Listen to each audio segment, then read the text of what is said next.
My name is Sam Pollard, and my film at the festival 2017 in Woodstock is Sammy Davis Jr., I've Gotta Be Me. This feature-length documentary looks at the life, the musical career, the fantastic career of Sammy Davis Jr., who was a singer, dancer, impressionist, comedian, and actor. He was a phenomenal entertainer of the 20th century, and talks about his relationship with Frank Sinatra, Dean Martin, Joey Bishop, and Peter Lawford, and looks at also how complex his life was as an African-American man growing up in the latter part of the 20th century during the height years of segregation.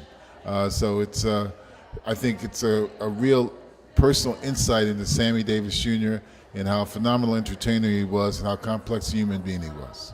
One of my major goals is to show you who Sammy Davis Jr. was. He was a person who was bigger than life, you know, who really took the world by a storm, who was the consummate entertainer, the consummate professional, who clawed his way up to the top of the food chain in terms of success, and but also had to deal with, you know, being a black man in America in the 30s and the 40s and 50s and the 60s, at a time when America was, you know, dealing with the horrors of racism.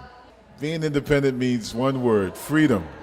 As an independent filmmaker who's made independent documentaries for many years, it always gives me a sense of freedom to be able to work on a show or film that I like, a subject that I really care about, and then have the ability to move on to another subject that I'm interested in and care about.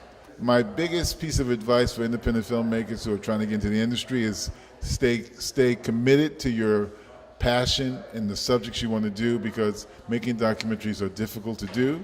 They're hard to raise the funds for, but if you really are dedicated to the subject or the person, you have to stay on that path.